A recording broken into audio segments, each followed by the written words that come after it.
Assalamualaikum warahmatullahi wabarakatuh. Bismillahirrahmanirrahim. Alhamdulillahirabbil alamin. Wassalatu wassalamu ala asyrafil anbiya'i wal mursalin wa ala alihi wa sahbihi ajma'in. Amma ba'du. Bapak-bapak jamaah sekalian, alhamdulillah pada pagi hari ini kita dapat bertemu dan bermuajahah kembali di tempat yang baik dan di waktu yang baik.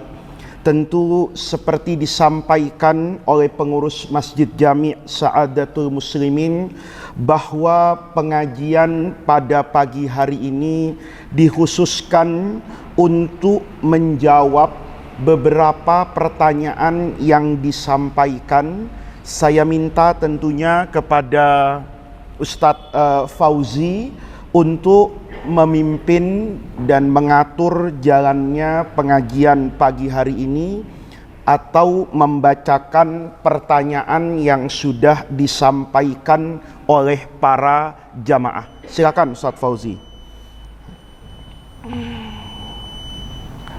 Assalamualaikum warahmatullahi wabarakatuh. Waalaikumsalam.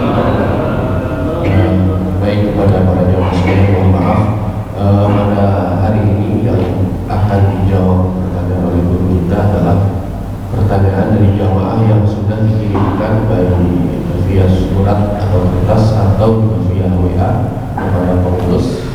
Mungkin untuk para jamaah yang lain untuk sabar terlebih dahulu, karena yang masuk juga beberapa orang yang lewat WA dan juga lewat kertas.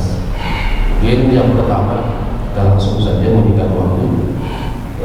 Assalamualaikum warahmatullahi wabarakatuh. Waalaikumsalam. Assalamualaikum Bapak Kiai. Bersama ini kami ingin bertanya tentang yang pertama, perbedaan taklid dan taufik berkaitan dengan contoh kasus pembayaran fidyah untuk keluarga yang telah meninggal dunia, artinya fidyah puasa Ramadan, itu menggunakan istilah yang terjadi di tempat kita, di kampung kita, dan juga pembayaran zakat fitrah dengan menggunakan uang. Mungkin kami mohon jawabannya Pak Fin. Terima kasih. Ya. Ini satu sebetulnya sudah bisa jadi satu tema pengajian, tapi saya jawab singkat-singkat dan padat. Yang pertama, at-taqlid wa talfiq. Ini ada kaidahnya di dalam ilmu usul fiqhi, tapi juga nanti ada perbedaannya dalam realita yang dipahami oleh masyarakat. Yang pertama, taklid. Taklid itu kalau kita belajar dalam ilmu usul fiqhi, itu artinya mengikuti perkataan orang yang orang ini bukan merupakan hujjah di dalam agama. Ini secara kaidah ilmunya. Jadi kita ini dalam beragama tentu harus mengikuti Al-Quran dan hadis.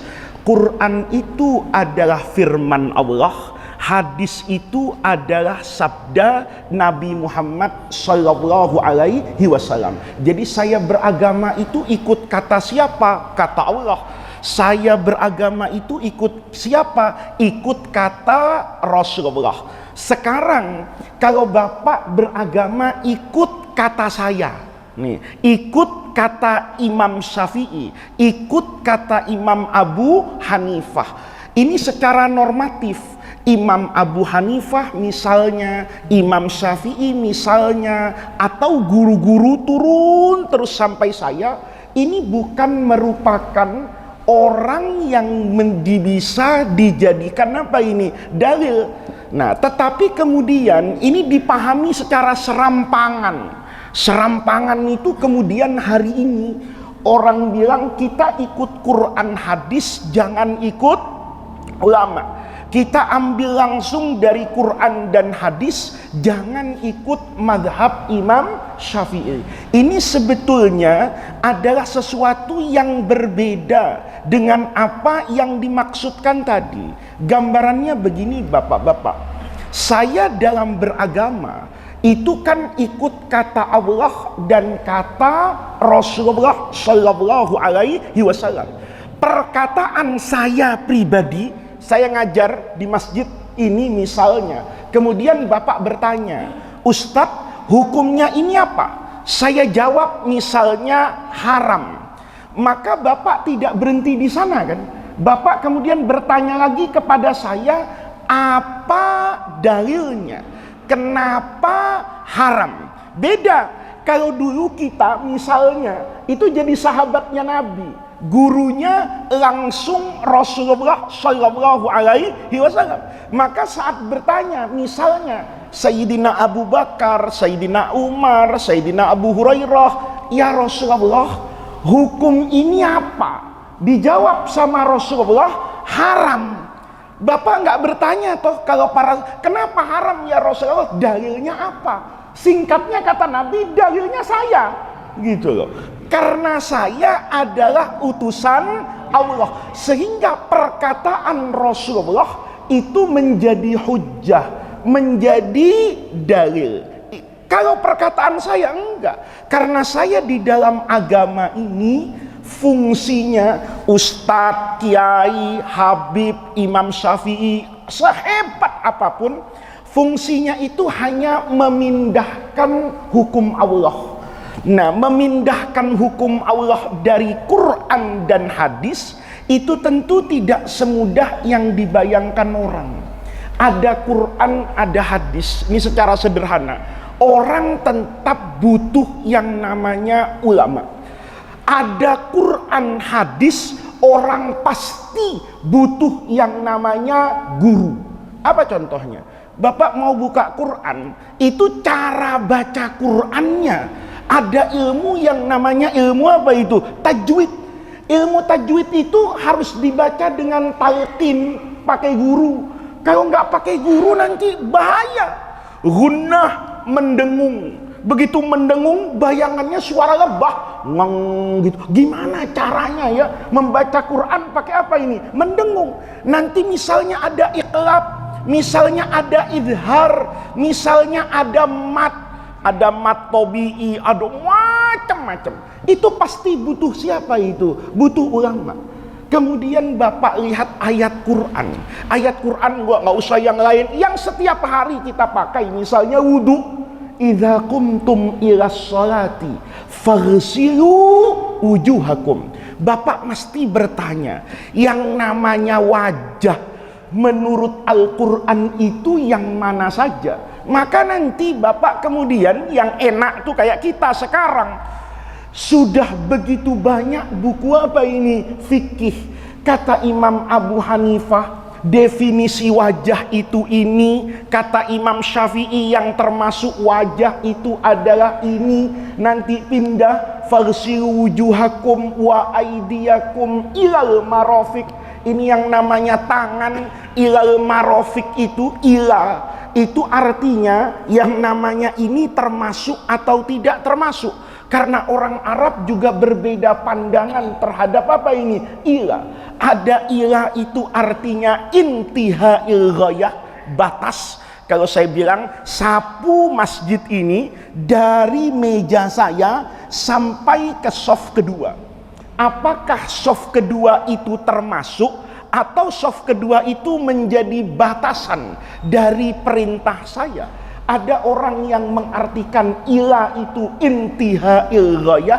Ada orang yang menafsirkan ila dalam bahasa Arab itu artinya ma'a. Ma'a itu berarti kalau saya sebut sapu dari meja saya sampai ke shaf kedua, maka garis shaf kedua itu termasuk yang wajib untuk diapakan ini? Dibasuh. Nah, maka bapak-bapak, taklid dalam pemahaman hari ini itu bukan berarti taklid dalam pemahaman ilmu usulul fiqhi.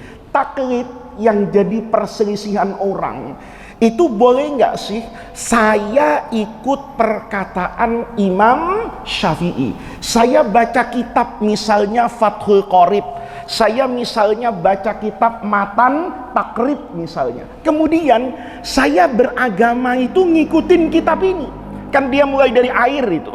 aksamul miyah misalnya, air yang mau kita pakai berwudu. Di situ ada air mutlak, ada air mustakmal, ada nanti air najis. Air mutlak itu apa saja, air banyak itu kayak apa, air sedikit, macam-macam air. Kemudian nanti masuk bab wudu. Wudu itu bagaimana pertamanya? Apakah wajib niat atau tidak wajib niat? Itu khilaf, Pak. Karena itu tidak diterangkan. Ayat tadi bilang idza qumtum ilas sholati faghsilu wujuhakum. Kalau kamu mau sholat wudu, langsung saja basuh apanya itu? Wajahnya. Di situ nggak ada yang namanya apa ini? Niat. Tapi nanti orang ingat loh, Pak Ustadz, perasaan kemarin ngaji kitab Riyadhus Shalihin, perasaan kemarin ngaji hadis Arba'in, perasaan kemarin baca Sahih Bukhari, perasaan kemarin buka Sahih Muslim, ada sabda Nabi yang berbunyi innamal a'malu binniyat. Bukankah setiap pekerjaan itu bergantung pada apanya ini? Niatnya. Lalu niatnya di mana, Pak Ustadz? Nanti Imam Syafi'i bilang wudu itu harus dimulai dengan apa itu? Niat. Imam Abu Hanifah memahami berbeda.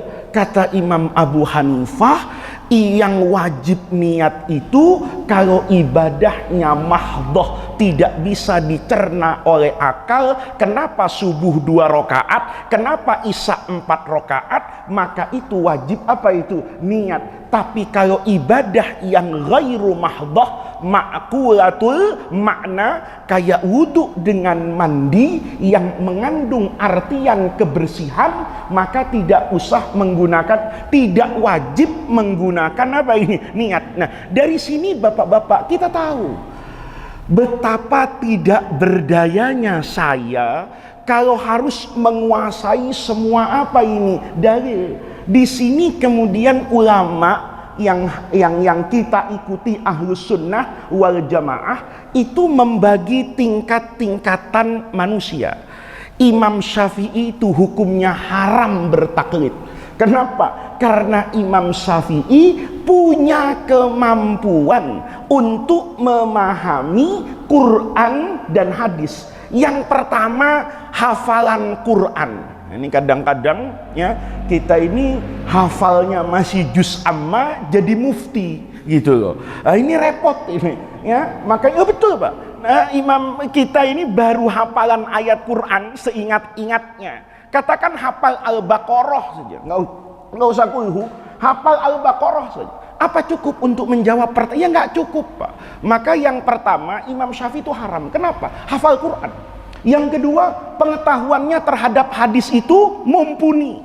Makanya kalau bapak nih, ini ada perkataan Imam Syafi'i yang kemudian diartikan salah, tidak sesuai dengan murid-murid Imam Syafi'i. Misalnya gini, ada perkataan Imam Syafi'i yang masyhur banget. Idza shahhal haditsu fahuwa madhabi. Ini perkataan, ini maksur dari Imam Syafi'i.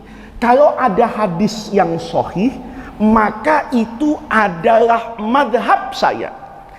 Kemudian diartikan nih oleh ustadz-ustadz KW model saya ini ya, yang baru belajar hadis tarjamah 5 hari ya. Kemudian itu Imam Syafi'i berarti melarang orang bermadhab. Kalau sudah ada hadis sahih bertentangan dengan apa yang dikatakan Imam Syafi'i, maka kita wajib ngikutin apa ini? Hadis. Itu zahirnya benar, Pak. Tapi kalau ngikuti Imam Nawawi, nah ini Bapak mau ikut imam siapa? Ikut Imam Nawawi, apa ikut Imam Sa'adatul Muslimin, apa ikut imam di rumah Bapak masing-masing? Itu urusan Bapak.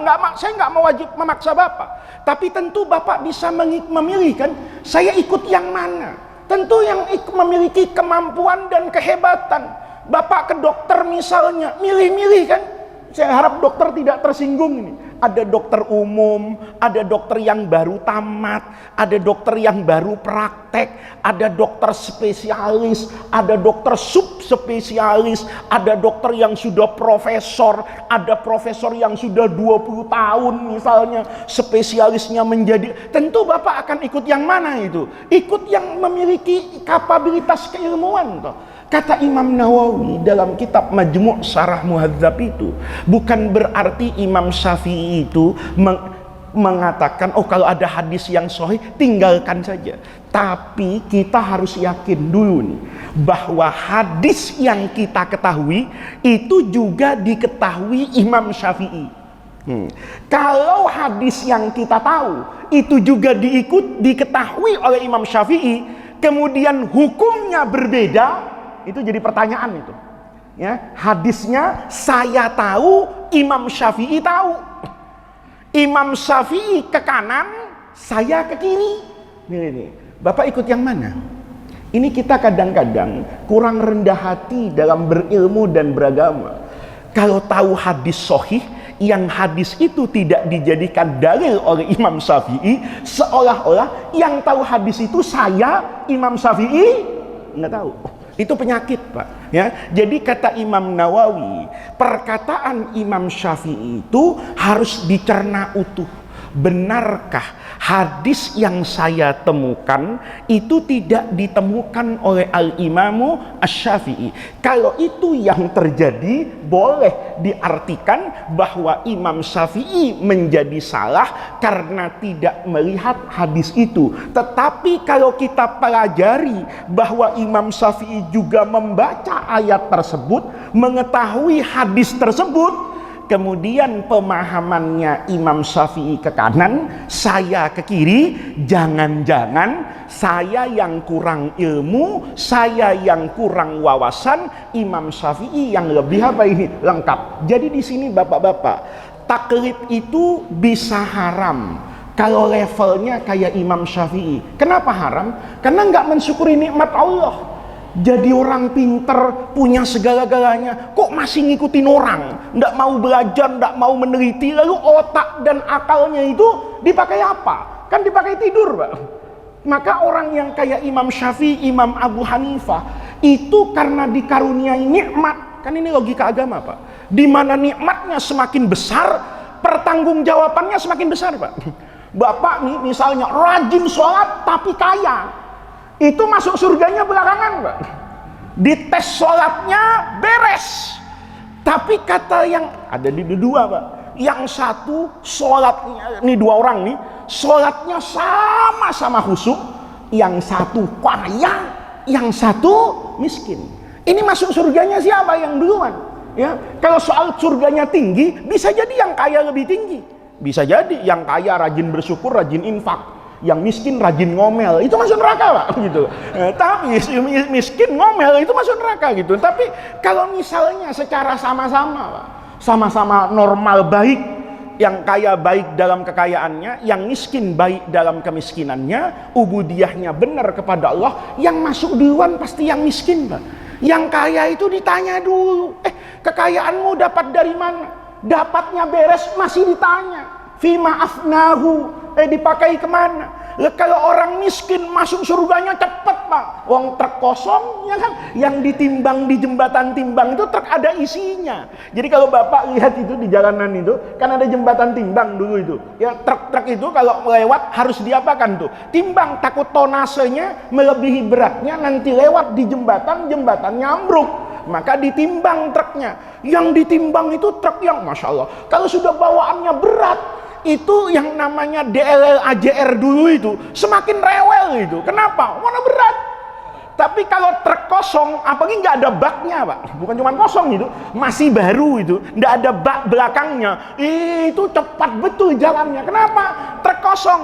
Jadi Bapak kalau nanti mau masuk surga itu gampang. Sholat bagus-bagus, puasa bagus-bagus, sebelum meninggal hartanya infakkan ke masjid Sa'adatul Muslimin semua. Nanti begitu mau diperiksa sama malaikat bilang truk kosong, malaikat kata Faizal. Ya. Pertanggungjawabannya semakin apa itu? Besar. Imam Syafi'i besar, Pak. Kenapa? Beliau tahu.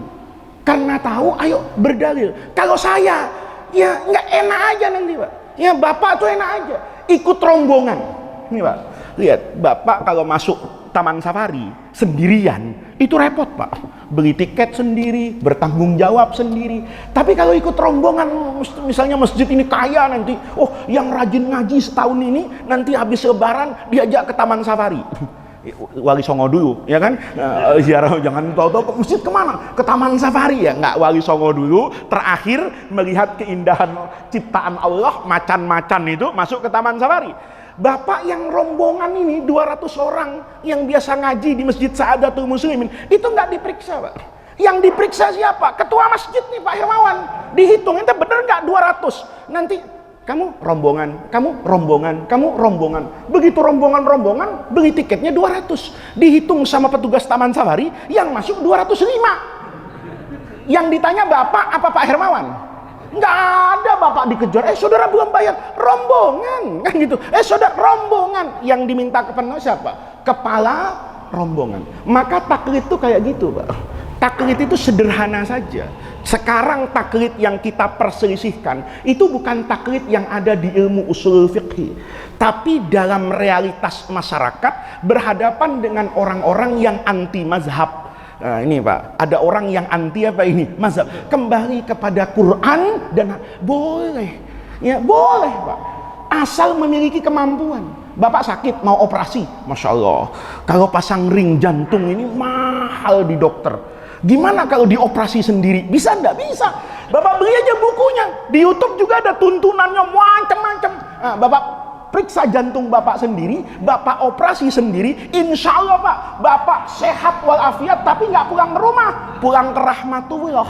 Kenapa pulang ke rahmatullah? Karena Bapak tidak memiliki keahlian. Ini penting Pak. Bapak ke dokter, kan nggak pernah bantah. Dokter bilang, Pak, Bapak harus A, B, C. Ini obatnya, ini jangan makan ini, jangan begini-begini. Iya dokter, ikuti kalau mau sembuh. Iya dokter. Terus Bapak ngomong depan dokter, tunggu dulu dok. Saya harus buka buku-buku ilmu kesehatan. Gitu. Apa benar yang dikatakan dokter ini sudah benar? Jangan-jangan dokter ini ngarang sendiri. Saya harus tanya dulu sama dekan fakultas kedokteran. Tanya aja Pak. Insya Allah kalau orang kayak gitu seminggu makin parah penyakitnya. Kenapa? Kelamaan. Sama Pak, sama. Yang paling penting itu orang yang pertama itu tahu diri Pak. Saya ini levelnya di mana? Kalau hadisnya baru tahu innamal a'malu binniyat kullu bid'atin dhalalah, ya kan? Yang man amila amalan laisa fihi amruna, barunya taunya itu, ya kan? Baru tahu kalau sholat itu yang paling penting menggerakkan jari ketiga tasyahud. Itu jangan jadi mufti dulu, ngaji dulu. Tapi kalau Bapak nanti sudah alim, bahasa Arab itu ngerti, nahu sorofnya ngelotok, balaghahnya paham, mana majas, mana hakikat, misalnya ini silohnya apa, ini kedudukan i'rabnya kayak apa, paham mufrodatnya. Bapak ambil buku bahasa Arab yang tebal 1000 halaman itu, Bapak baca 99% Bapak paham. Bapak dosa ikut Imam Syafi'i. Bapak harus apa ini? Harus kayak Imam Syafi'i, cari sendiri. Tapi kalau Bapak tidak paham, tidak memiliki kemampuan, perintah agamanya, orang yang nggak tahu itu tanya sama yang tahu. Orang yang nggak paham itu tanya sama yang paham. Sederhananya apa? Sahabat dulu biasa tanya-tanyaan. Sahabat dulu tanya. Sayyidina Abu Hurairah tuh berguru sama Sayyidina Abu Bakar, padahal hafal Quran, padahal meriwayatkan hadis paling banyak dari siapa ini? Rasulullah. Nggak ada. Sahabat ditanya, Sayyidina Abu Bakar, ini hukumnya apa? Dosa tanya sama saya. Itu Quran sama hadis jelas. Ngapain tanya? Enggak begitu Pak. Karena apa yang ada di Quran itu tidak semuanya jelas. Ya, ini yang terakhir menjawab soal ini. Allah itu dalam menciptakan alam semesta itu wada'al mizan. Ada namanya mizan dan ukuran keseimbangan. Allah memberikan manusia itu otak, ya, fungsi, luhur, akal. Allah juga menurunkan apa itu? Wahyu. Kapan orang itu jadi baik? Kalau dia mengikuti wahyu yang benar, menggunakan logika yang benar. Karena wahyu itu butuh yang namanya akal. Wahyu itu butuh yang namanya logika. Supaya diterjemahkan secara apa ini? Benar. Nanti Bapak ya kalau pulang ke rumah, ada waktu, buka saja. Terkait dengan apa ini? Dengan yang namanya iddatul mar'ah. wal mutallaqatu yatarabbasna bi anfusihinna thalathata quru. Setiap orang perempuan yang dicerai oleh suaminya, cerai hidup ini ya, cerai hidup, maka berkewajiban untuk menjalani masa iddah. Masa iddahnya itu gimana? Thalathata quru. Thalathata quru, al-quru itu nggak ada artinya dalam bahasa Arab, karena itu namanya lafdzun mushtarak. Satu lafaz memiliki dua makna yang tidak bisa ditarjih kecuali dengan menggunakan subjektivitas, bukan objektivitas, subjektivitas masing-masing orang yang ingin menafsirkan itu. Sahabat Ibnu Mas'ud menafsirkan Al-Qur'u itu sebagai al-haid, sementara Zaid bin Sabit ini gurunya masih Rasulullah, yang belum bapak-bapak. Kalau bapak-bapak kan gurunya banyak di masjid ini, ya. Ada guru kayak saya, ndak jelas misalnya. Ada yang satu jelas tapi berafiliasi sama PDIP misalnya. Oh, yang satu Ustadz Demokrat, yang satu Kiai PKS, kan begitu toh? Nah, itu macam-macam itu warna-warnanya. Ini gurunya masih apa ini? Satu nih Rasulullah. Itu kesimpulannya jadi dua. Kata Zaid bin Sabit, enggak. Yang namanya Al-Qur'u itu at-tuhuru. Nanti nurun, Pak. Imam Abu Hanifah bilang orang yang iddah itu tunggu 3 kali haid. Imam Syafi'i ikut Zaid bin Sabit, yang namanya orang iddah itu tunggu 3 kali suci. Nanti bisa berantem, Pak. Itu kalau ada perempuan dicerai bareng tapi kondisinya beda. Nih, ada perempuan 2 dicerai bareng nih, ya. Maka nanti keluar dari iddah dapat suami baru, itu prakteknya boleh jadi beda. Kenapa beda? Karena perbedaan makna antara al-qur'u bainat tuhri wal haid. Jadi bapak-bapak itu menunjukkan, oh iya ya, saya tidak pernah sampai ke sana. Nah, begitu nggak pernah sampai ke sana, ngaji. Jadi kalau bapak-bapak saya itu kalau baca Quran itu jangan diartikan sendiri-sendiri. Ya, Islam itu ya, kalau perempuan macam-macam gebukin, nah gitu loh.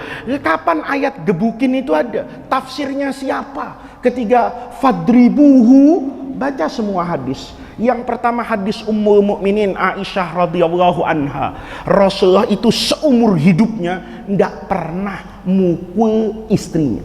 Nah, kita ini niru Nabi yang enak-enak. Ya, giliran nambah bini sunnah Rasulullah sallallahu alaihi wasallam. Ya, Pak Haji, kenapa kok saya dengar nih istrinya sekarang 2, istrinya 3? Jawabannya itu singkat. Saya udah survei dari Sabang sampai Merauke, dari Miangas sampai Pulau Rote, di NKRI ini sampai ke luar negeri. Jawabannya alhamdulillah Pak Ustaz, saya sudah ikut sunnah Rasulullah sallallahu alaihi wasallam. Ustaz ini belum mengamalkan sunnah karena masih satu, lihat Pak. Tapi sunnah Nabi kan bukan cuma itu.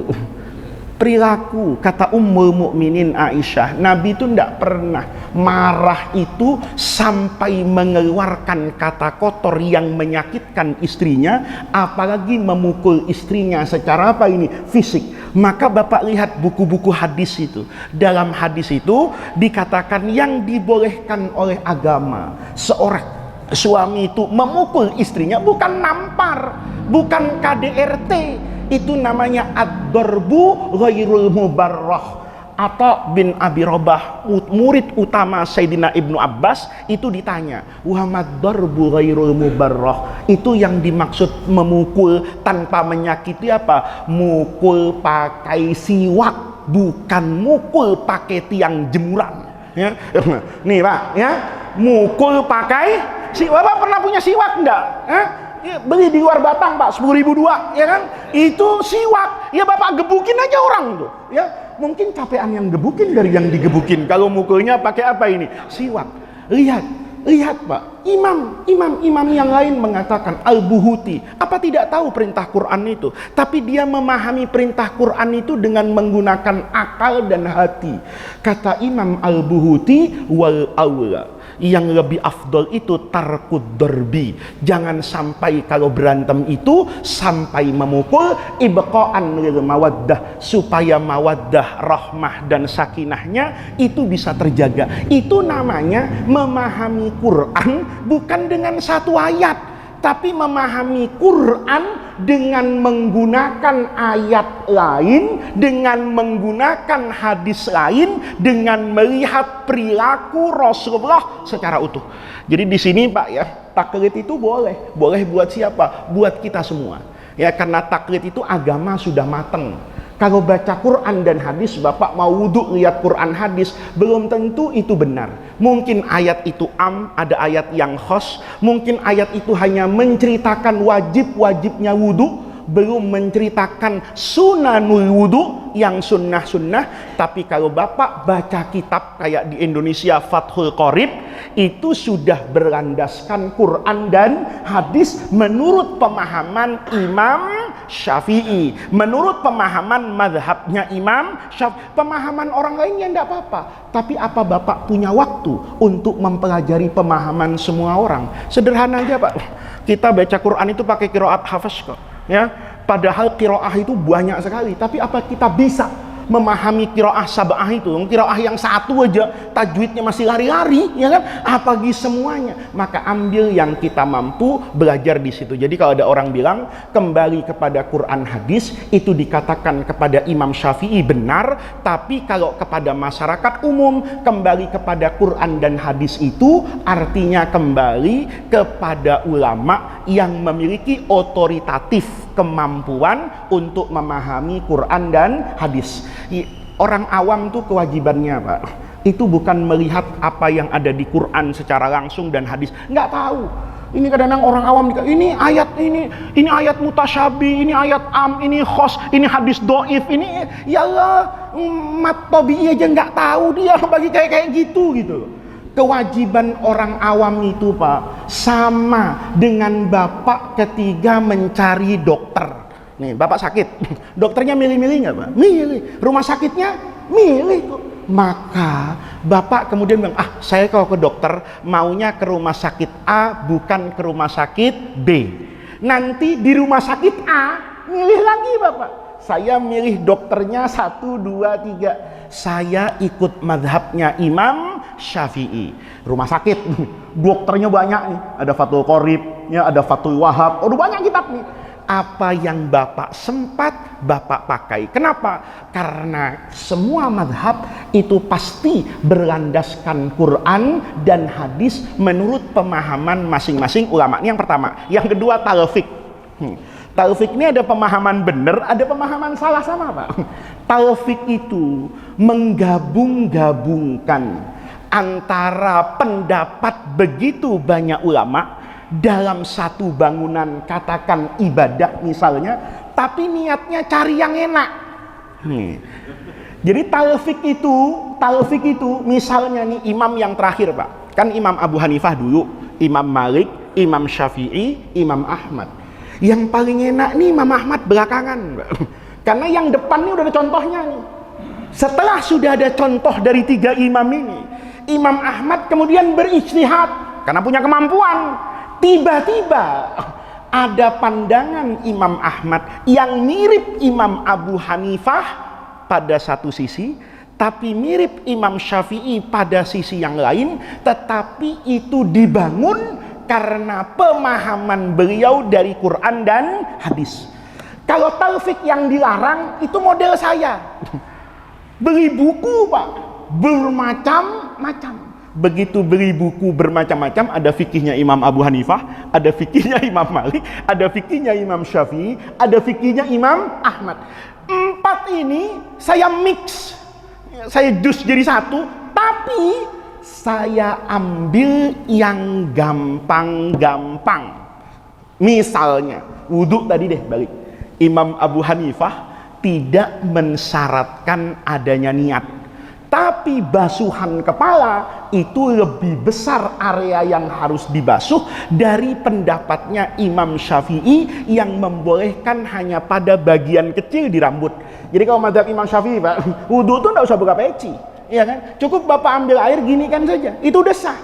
Tapi kata Imam Abu Hanifah enggak, kurang nih, harus lebih apa ini? Banyak.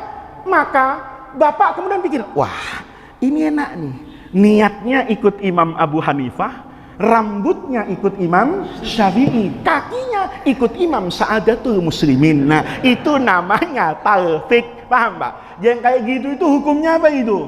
Hukumnya apa itu? Haram. Itu namanya talfik itu. Karena cari apa ya itu? Enaknya. Wah, ini dalam bab nikah Imam Abu Hanifah enak nih.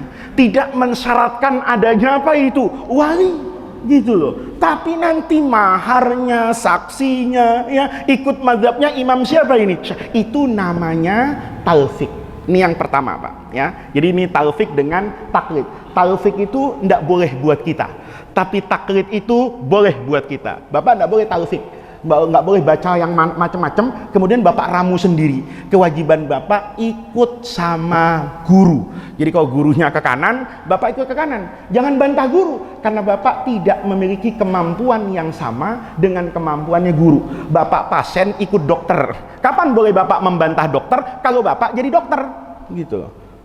Kalau dokternya beda, itu juga nggak boleh membantah. Ada orang misalnya ahli bahasa Arab, tapi mungkin tidak ahli usul fikih. Ini penting Pak.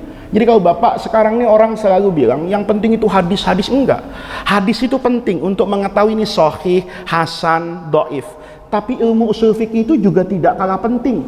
Kalau ilmu hadis itu menjaga hadis daripada pemalsuan, maka ilmu usul fikih itu menjaga dari kesalahpahaman orang dalam memahami Quran dan hadis. Nah, kaitan tadi Ustaz Fauzi nyebut soal zakat fitrah ya. Zakat fitrah itu Pak, ini perbedaan pandangannya itu karena perbedaan apa ini? Paradigma yang ada di kepala. Jadi nanti bapak-bapak ya mudah-mudahan kapan-kapan ya Pak Ramadan kita bisa ngaji lah misalnya, atau Ramadan yang akan datang kalau coronanya udah sembuh ya, bikin aja pengajian di sini. Kenapa sih ada mazhab yang 4? Kenapa kok imam mazhab itu berbeda pandangan? Berbeda pandangan tuh banyak sebabnya Pak. Di antaranya ada yang namanya an-naz'atu at-tasyri'iyah. Naz'ah itu selera Pak. Bapak tahu selera enggak? Ya, selera itu bisa mempengaruhi segala-galanya, Pak.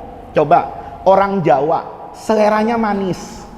Kita masuk warung di Jawa Timur, minum teh manis gratis, Pak. Dulu ya sebelum gula mahal sama minyak goreng hilang dulu. Ya, saya masih kecil itu, tahu saya dulu ikut ngaji ayah saya itu. Kalau sudah warungnya orang Jawa Timur, itu teh ditaruh di teko gede Pak, itu manis. Orang Jawa itu kalau ngasih teh itu manis. Tapi di Jakarta minta teh manis bayar, itu namanya selera Pak. Dulu keluarga saya orang Jawa Timur sampai di Jakarta ditawarin bubur ayam, kaget. Kenapa? Karena buat mereka di kampung bubur itu makanannya orang sakit. Ya, yang lebih kaget lagi saya tawarin makan ketoprak. Di Jawa Timur ketoprak itu ditonton, ya kan? Di Jakarta ketoprak itu dimakan, selera Pak, diaduk-aduk, ya, gado-gado, karedok. Saya bilangin dulu itu selera Pak. Selera itu berpengaruh Pak. Berpengaruh bahkan sampai kepada diri seorang alim. Saya dulu ngaji misalnya, ngaji kitab fikih Pak. Tapi guru saya itu seleranya alfiyah. Fauzi sama ini ya. Ada guru pelajarannya fikih, tapi yang diubek-ubek aspek bahasanya. Salah baca ini apa? Fa'il. Kok dibaca mansuk? Fa'il itu marfu. Alamat rofa'nya apa? Wah, ada yang pakai apa? Harokat, yang pakai macam-macam. Padahal ngajinya fikih, tapi yang diubek-ubek bahasa. Kenapa? Karena kiainya ahli nahwu, maka pengetahuan dan sudut pandang kiainya itu mewarnai yang dia sampaikan. Ini penting Pak. Imam Abu Hanifah itu berfatwa zakat fitrah ini yang ditanya tadi itu afdalnya dikeluarkan bukan dalam bentuk beras, tapi dalam bentuk apa ini? Uang. Sementara mazhab yang 3, Imam Malik, Imam Syafi'i dengan Imam Ahmad itu mengatakan yang afdal itu dikeluarkan dalam bentuk barang. Bahkan sebagian mazhab Syafi'i bilang kalau dikeluarkan dalam bentuk uang itu tidak sah. Ini bedanya kenapa Pak Ustadz? Nah ini, saya ikut yang mana? Nah, sebelum ikut itu tahu sudut pandangnya Pak. Imam Abu Hanifah itu fatwa zakatnya itu selalu cash Pak. Kenapa selalu cash?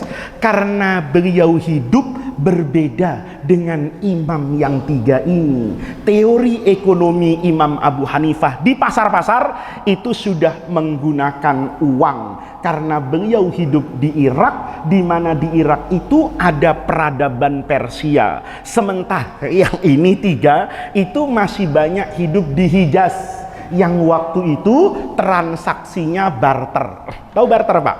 Bapak kalau beli baju zaman dulu itu harganya banyak, Pak, nggak pakai uang. Baju ini sama dengan paha kambing depan, sama dengan ayam 2 ekor, sama dengan beras Cianjur sekian kilo.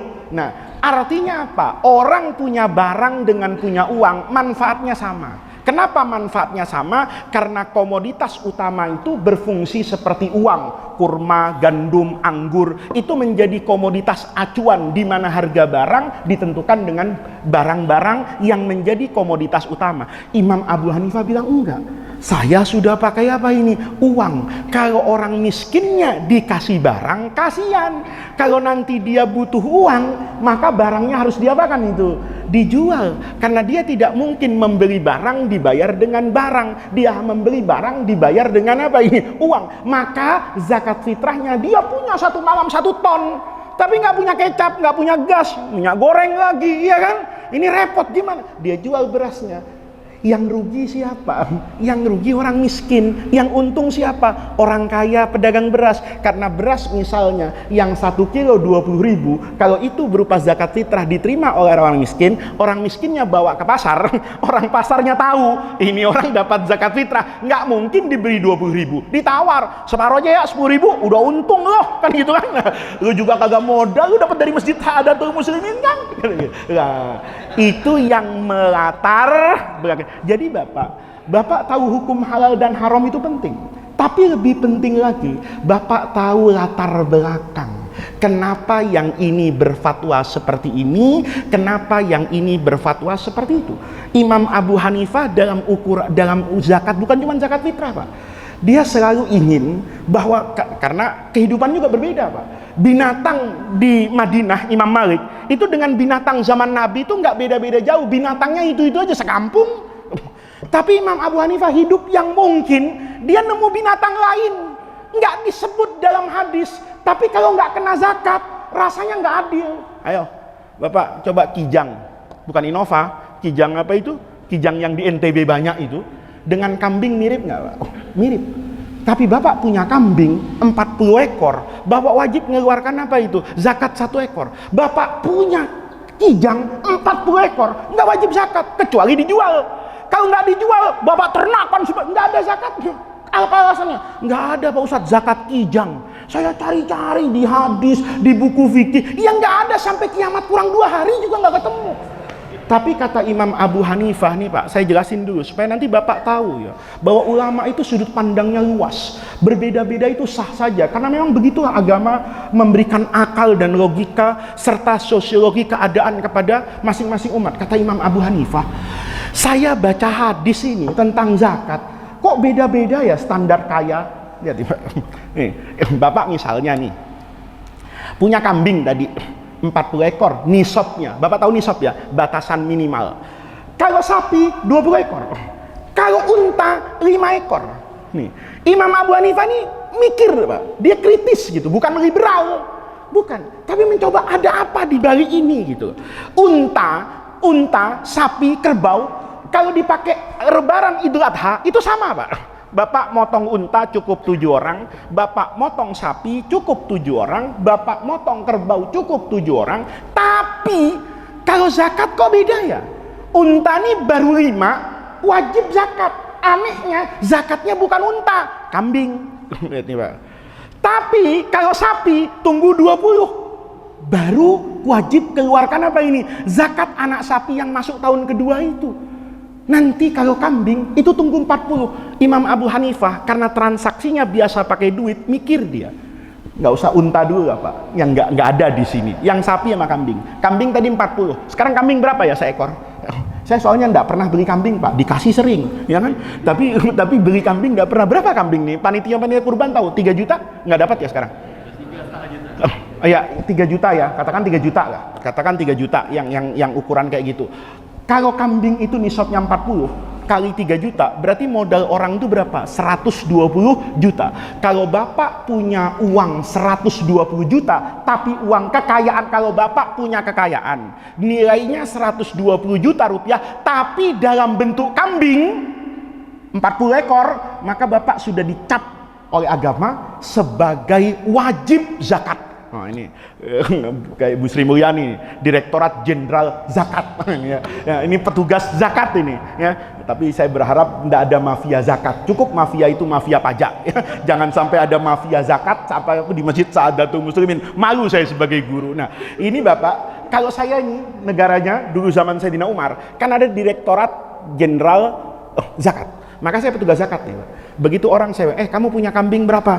40. Saya mikir-mikir, 40 kalau kambing, katakan jangan 3 juta deh, 4 juta. Berarti kekayaan dia tuh nilainya 160 juta. Itu dianggap kaya sama Rasulullah, wajib mengeluarkan zakat satu kambing, nilainya 4 juta. Nih lihat.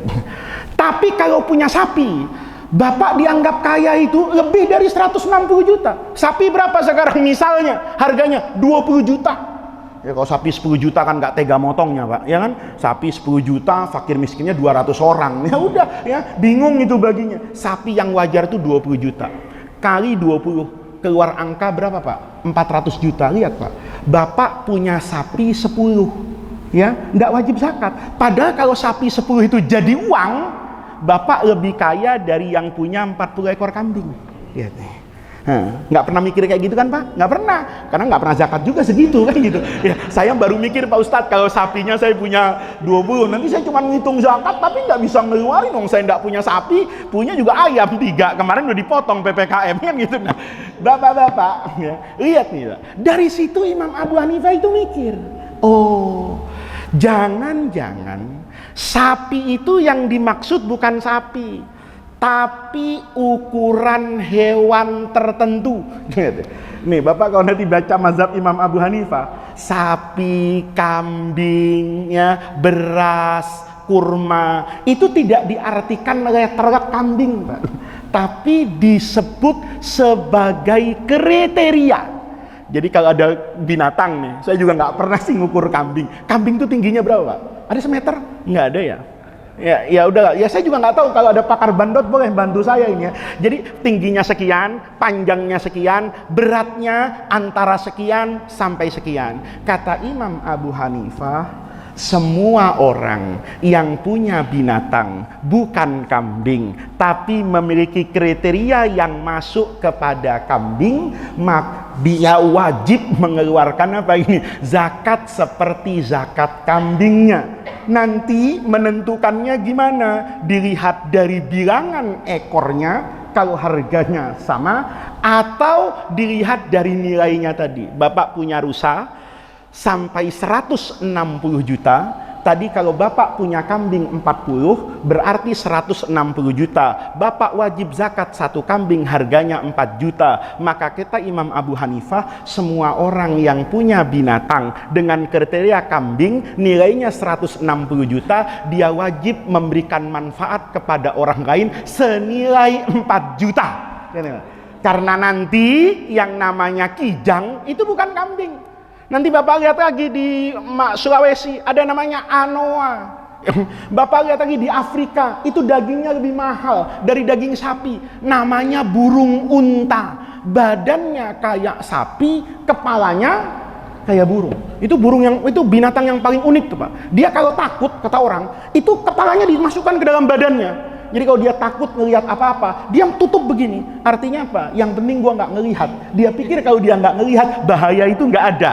Bapak jangan sampai kayak burung unta, ngelihat ada kebakaran, yang penting gua nggak lihat dan nggak dengar, terbakar Bapak. Nah, burung itu Pak, dagingnya itu dipersepsikan oleh masyarakat hari ini sama dengan daging sapi. Maka disinilah perbedaan antara Imam Abu Hanifah dengan jumhur al-ulama yang memiliki naz'ah tasyri'iyah yang berbeda, sehingga Imam Abu Hanifah mengatakan zakat fitrah itu dibayarkan dengan uang. Imam Syafi'i mengatakan zakat fitrah itu dibayarkan dengan apa itu? Beras. Jadi sampai di sini nggak perlu ribut Pak, tapi yang perlu diributkan ukurannya. Jadi kalau mau ikut mazhabnya Imam Syafi'i, ikut sepaket. Ikut mazhabnya Imam Abu Hanifah, ukuran zakat fitrahnya berapa, diuangkannya berapa. Ini yang terkait pertanyaan pertama sudah hampir 1 jam. Makanya saya itu nggak mau buka langsung Pak, karena mohon maaf. Tapi supaya maksud saya itu dari satu pertanyaan tuh Bapak nggak berdebat panjang. Jadi besok Bapak ikut mazhab siapa? Mazhab Syafi'i Pak. Jangan ikut mazhab Syafi'i, ikut mazhab Quran dan hadis. Tunggu dulu. Yang bilang siapa? Ini sebagai penutup kajian ini. Dulu di Mesir itu guru saya cerita, ada orang di pengadilan tuh menarik betul, diuji sama hakim. Hakimnya pinter, tapi hakim tuh ingin supaya orang tuh paham kalau nanti beliau memutuskan kayak apa. Ada orang ngadu sama hakim. Hakimnya bilang, "Bu, ibu mau saya putuskan berdasarkan Quran dan hadis apa berdasarkan pendapatnya Imam Syafi'i?" Ini ekstrim Pak. Ya, pertanyaan ekstrim ini Pak. Sama ada orang bertanya, mana mulia Ka'bah atau kamar yang di dalamnya ada makamnya siapa itu? Rasulullah.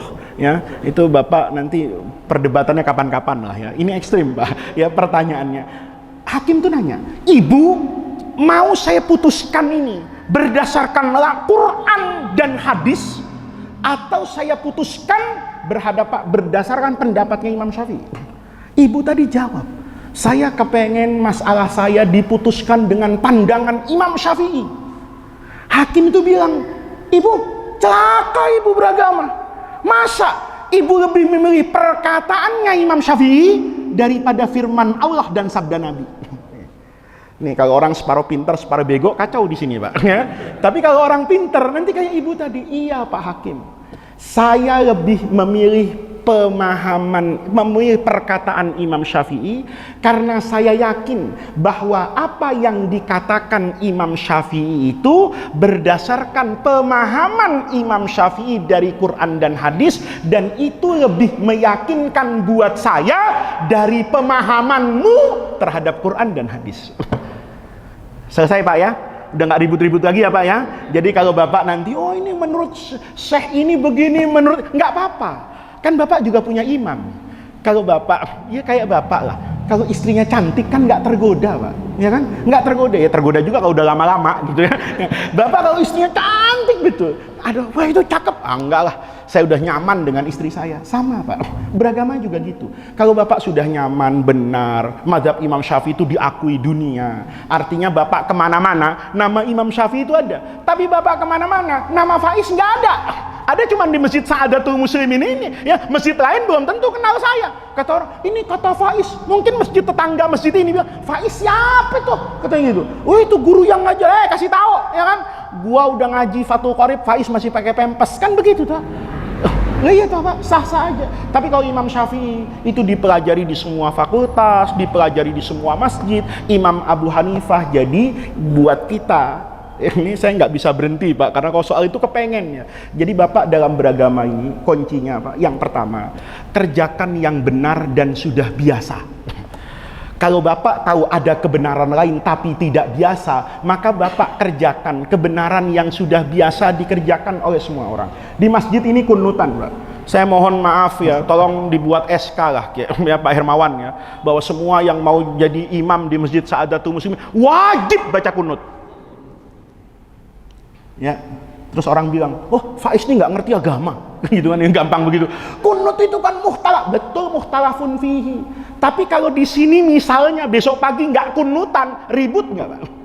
Ribut, akhirnya nggak sholat subuh. Kenapa? Ribut habis itu. Oh nggak, sudahlah. Ini mazhabnya Imam Syafi'i sudah benar diikuti semua orang, nanti Imam Syafi'i bertanggung jawab. Di sini bikin ya, dulu diwakafkan oleh orang ahli sunnah wal jamaah bermazhab Imam Syafi'i. Bikin ADART yang jadi imam di sini harus baca kunutan, harus zikir setelah sholat. Itu sudah benar semua. Kalau Bapak enggak, saya maunya enggak kunutan, ya bikin aja masjid lain gitu ya. Kalau nanti ada jemaahnya, alhamdulillah. Kalau nggak ada jemaahnya, jemaah aja ke sini kan gitu. Selesai. Ya, jangan buat ribut di masyarakat karena baru tahu 1-2 hadis. Ya, sebagaimana saya ketika misalnya nanti datang ke Baghdad, imam di masjidnya Imam Abu Hanifah di Hayyu Mansur itu tidak baca kunut, saya tidak perlu demonstratif untuk berkunut. Kenapa? Innama ju'ilal imamu liyutamma bihi. Imam itu untuk diikuti. Kalau dia kabbaro fakabbiru, kalau dia roka'ah farka'u, kalau dia kunut faknutu, kalau dia tidak kunut, tidak usah kunut, selesai. Niat, oh iya ini mazhabnya Imam Abu Hanifah, dibenarkan secara syariat. Gitu ya Pak? Ada lagi Fauzi?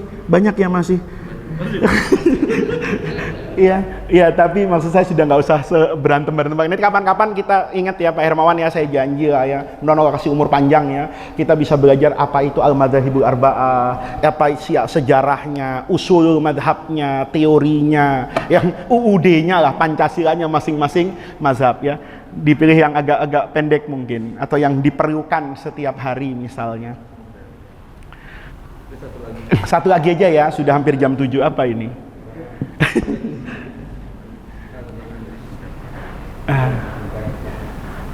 Yang singkat apa? Apa? Apa?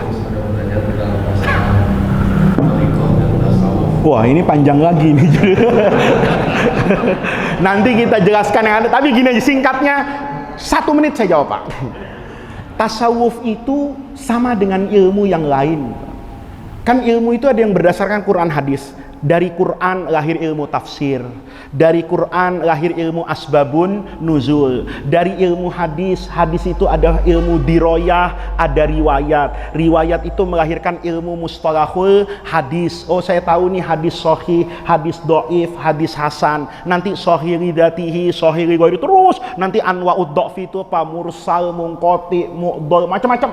Itu ilmu bersandarkan kepada apa ini? Hadis. Ada ilmu hadis diroyah, pemahamannya, kayak kita ngaji Riyadhus Shalihin diterangkan, ngaji Bulughul Maram diterangkan, itu namanya fiqhus sunnah. Nanti lahir lagi ada macam-macam, ada sirah nabawiyah, dia bukan hadis Pak secara pemahaman orang awam, tapi dia praktek keagamaan yang dikerjakan oleh Rasulullah. Kan hadis itu apa yang dikatakan Nabi, apa yang dikerjakan Nabi, dan apa yang dilihat oleh Nabi dan disetujui oleh Nabi. Itu ada nanti sirah nabawiyah, semua gitu Pak. Ada ilmu yang menjadikan bahasa Arab itu sebagai sumbernya, lahir nahwu, sharaf, sama dengan tasawuf.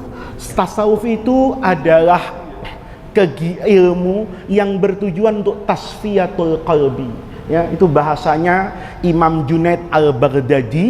Tasawuf itu mengeluarkan diri kita dari diri kita dan menghidupkan Allah di dalamnya. Jadi yang dilihat itu Allah. Sama agama itu ada Islam, ada iman, ada ihsan. Sebagaimana nanti ada syariat, ada hakikat, di tengah-tengahnya namanya tarekat, gitu loh Pak. Nah ini adalah ilmu biasa. Jadi kalau bilang tasawuf itu ilmu bid'ah, nahwu juga bid'ah. Pernah Nabi ngajar jumlah mufidah ya, pernah Nabi ngajar maf'ulun bihi. Tajwid itu sebagai ilmu yang berdiri sendiri, ada izhar, ada zaman Nabi nggak ada. Ya, ilmu tafsir ada Nabi Abu Hurairah pelajaran pertama tafsir ya nggak ada ya, tapi itu ada Nabi menerangkan tentang qiyas. Al-qiyas itu at-taswiyah wal ilhaq ya. Qiyas itu seperti pemahaman ilmu usul, tapi qiyas itu diamalkan dalam kehidupan keseharian Rasulullah. Sama dengan yang namanya tasawuf, itu ilmu untuk membersihkan hati. Bagaimana nanti manusia itu bisa jadi kayak bumi yang dikasih sampah tapi numbuhkan duren, itu bumi ya. Wah, bumi itu nggak milih-milih mau diinjek kafir muslim, kayak dia tetap memberikan yang sama kepada setiap orang. Orang tasawuf tuh kayak awan ya, kalau nurunin hujan itu nggak milih-milih. Wah lu kafir lu, nggak gua kasih hujan, mati lu, enggak ya. Semuanya dikasih apa ini? Bagi itu namanya tasfiyah al-qalbi, itu membersihkan hati. Nah caranya gimana? Itu namanya tarekat. Bapak tahu kan, ya ayyuhalladzina amanu dzkurullaha dzikran katsira. Zikir yang banyak itu gimana? Ada tarekatnya. Tarekat itu namanya cara menurut guru. Sama Pak, cara wudhu kita ada tarekatnya. Tarekat Imam Syafi'i, tarekat Imam Abu Hanifah, itu ndak pakai niat tadi. Tarekat Imam Ahmad menjadikan istinsak, marmadah itu menjadi wajib. Imam Syafi'i mengatakan itu sunnah. Itu tarekat. Nah, tarekat zikir gitu. Orang tanya, ini kok 1000, ini kok 10.000, itu mana dalilnya? Itu tidak pakai dalil, Pak. Tapi ijtihad guru. Yang kayak gini nih, kalau subhanallahnya 5 kali nyolong. Kenapa? Ya yang model kayak gini disuruh subhanallahnya 10.000 kali. Kenapa? Nanti dengan begitu banyaknya tumpukan zikir, maka itu akan lebih memperkuat saat dia menghadapi wa ma ubarri'u nafsi innan nafsa la ammarah. Bukan la amarah itu, bukan la amirah, tapi la ammarah bisu. Nah, itu adalah tasawuf dengan tarekat. Itu diingat aja Pak Hermawan ya, dicatat nanti dijadikan judul pengajian ya. Bapak-bapak, saya tahu ya pertanyaannya mungkin di WhatsApp 2 orang ini masih banyak ya. Mudah-mudahan itu tandanya Allah mau kasih kita umur yang panjang ya. Kita bisa terus ngaji, kita bisa terus jawab, kita terus bisa bertukar pikiran. Dan kalau Bapak bertanya, Pak Ustadz, yang Pak Ustadz jawab itu apakah kebenaran secara mutlak? Tidak. Saya ingin menjawab seperti tradisi semua orang alim, seperti tradisi yang disampaikan oleh Bapak Fikih Al-Imamul A'zam Abu Hanifah An-Nu'man. Imam Abu Hanifah kalau ditanya guru, pendapat yang guru sampaikan itu apakah yang paling benar? Kata Imam Abu Hanifah, jangan-jangan itu justru yang paling salah, tapi itu yang terbaik yang saya miliki, yang bisa saya ajarkan. Kalau ada orang lain yang memiliki kebenaran lebih benar dari saya, memiliki sudut pandang lebih arif daripada saya, maka Bapak tidak punya kewajiban untuk meyakini bahwa yang saya sampaikan itu yang paling benar di sisi Allah. Tetapi sebagai guru, saya berjanji akan menyampaikan yang terbaik menurut saya, yang terbenar menurut saya. Kalau ada orang lain membawa kebenaran yang lebih benar, membawa kebaikan yang lebih baik, Bapak silahkan ikuti orang itu selama orang-orangnya memiliki sanad keilmuan yang jelas dan bertanggung jawab kelak di hadapan Allah Subhanahu wa ta'ala. Mudah-mudahan Allah jadikan jam'ana hadza jam'an marhuma wa tafarruqana min ba'dihi tafarruqan ma'suma. Mudah-mudahan langkah kaki yang kita gerakkan ke Masjid Sa'adatul Muslimin ini Allah catat sebagai tawassul dan wasilah kita untuk mendapatkan khairat dunya wal akhirah. Rabbana atina min ladunka rahmah wa hayyi lana min amrina rasyada. Allahumma la tahrimna khaira ma indaka li syarri ma indana. Kurang lebihnya saya mohon maaf. Assalamualaikum warahmatullahi wabarakatuh. Waalaikumsalam. Terima kasih kepada guru kita.